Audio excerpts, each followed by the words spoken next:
Lieutenant colonel പദവി ലഭിച്ച ശേഷം ഏറ്റവും കൂടുതൽ പരിഹാസം ഏറ്റുവാങ്ങേണ്ടി വന്ന നടനാണ് മോഹൻലാൽ. മോഹൻലാലിന് എങ്ങനെ കേണൽ പദവി ലഭിച്ചു എന്ന ചോദ്യം ഇപ്പോഴും ചിലരുടെ മനസ്സിലെങ്കിലും ഉണ്ടാകും. വയനാട്ടിൽ ഉരുൾപൊട്ടലുണ്ടായപ്പോൾ പോലും താരം ആർമിക്കൊപ്പം സ്ഥലം സന്ദർശിക്കാനും സ്ഥിതിഗതികൾ വിലയിരുത്താനും എത്തിയിരുന്നു. അന്നും മോഹൻലാലിന്റെ ലെഫ്റ്റനന്റ് കേണൽ പദവിയെ പലരും പരിഹസിക്കുകയും ചോദ്യം ചെയ്യുകയും ചെയ്തിരുന്നു. ഇപ്പോഴിതാ മോഹൻലാൽ എങ്ങനെ കേണൽ പദവി ലഭിച്ചു എന്നുള്ള സംശയം മനസ്സിൽ കൊണ്ട് നടക്കുന്നവർക്ക് കൃത്യമായും വ്യക്തമായ മറുപടി നൽകുകയാണ് മേജർ രവി. എന്തോ ഔദാര്യം കൊടുത്തുവെന്ന് പറയുന്നത് പോലെ ലഫ്റ്റനന്റ് കേണൽ പദവി ലാലിന് എന്തിന് കൊടുത്തുവെന്ന് ചോദിക്കുന്നത് പോലും മോശമാണെന്ന് മേജർ രവി പറയുന്നു. ലാലിന് കൊടുത്തുവെന്ന് പറയുന്ന പദപ്രയോഗം തന്നെ തെറ്റാണ്. എന്തോ ഔദാര്യം കൊടുത്തുവെന്ന് പറയുന്നത് പോലെയാണ് ആ ഭാഷ. പടങ്ങൾ ചെയ്ത് കഴിയുമ്പോൾ ആർമി ക്ലിയറൻസിന് വേണ്ടി ഞാൻ ഇതെല്ലാം ബന്ധപ്പെട്ടവരെ കൊണ്ടുപോയി കാണിക്കും.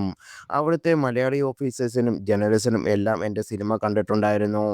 അതിനുശേഷം എന്തുകൊണ്ട് ലാലിന് അംബാസഡർ ആയിക്കൂടാ എന്ന ചോദ്യമാണ് വന്നത്. ഇപ്പോഴും എൻ്റെ അടുത്ത് ആർമിയിൽ നിന്നും വന്ന റിക്വസ്റ്റ് കിടപ്പുണ്ട്. ഏതെങ്കിലും നല്ലൊരു ആർട്ടിസ്റ്റിനെ അംബാസഡർ ആക്കാൻ പറ്റുമോ എന്നൊരു തരത്തിൽ. അന്ന് ഇതുപോലൊരു ചോദ്യം വന്നപ്പോൾ ഞാൻ ലാലിനോട് ചോദിച്ചു. അദ്ദേഹം റെഡിയാണെന്നും പറഞ്ഞു.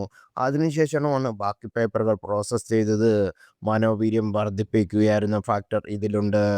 ലാലേട്ടൻ എന്ന വ്യക്തി 5 വയസ്സുകാരുടെയും 80 വയസ്സുകാരുടെയും ഹാർട്ട് ത്രോട്ടാണ്. അതിലൊരു സംശയവുമില്ല. വളരെ വിരളമായി മാത്രം നമുക്ക് കിട്ടുന്ന വ്യക്തിത്വങ്ങളിൽ ഒരാളാണ് ലാൽ.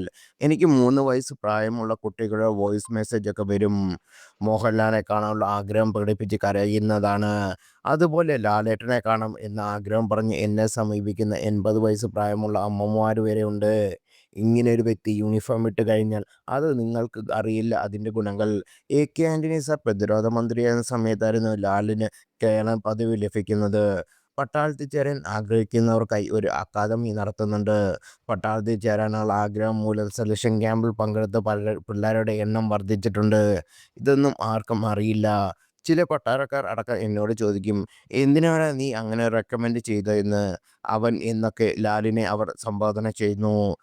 അപകർഷതാബോധമുള്ള പട്ടാളത്തിൽ ഒരു ജോലിയും ചെയ്യാത്ത ടൈം സ്കെയിൽ പ്രൊമോഷനും വാങ്ങി വീട്ടിൽ കള്ളും കുടിച്ച് ചാവാൻ വേണ്ടി കാത്തിരിക്കുന്ന ചില പട്ടാളക്കാരുണ്ട്. അവരാണ് ഇങ്ങനെ ചോദിക്കുന്നത്.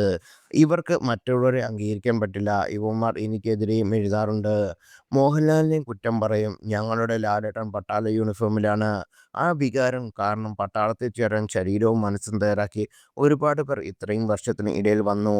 അതൊന്നും പറഞ്ഞാൽ മറ്റാർക്കും മനസ്സിലാവില്ല. അതിന് മോഹൻലാലിനെ സ്നേഹിക്കണം, അറിയാൻ ശ്രമിക്കണം. കേണൽ പദവി കിട്ടിയത് കൊണ്ട് 5 പൈസ ഗുണമില്ല. കാശ്മീർ വിസിറ്റിന് പോകുമ്പോൾ ലാൽ സ്വന്തമായി പൈസ മുടക്കിയാണ് ചെയ്യാറ്. താമസം മാത്രം പട്ടാളത്തിൽ നിന്ന് നൽകും. ഒരു കപ്പ് ഒരു കുപ്പി കള്ള് പോലും ലാലിന് ലഭിക്കില്ല.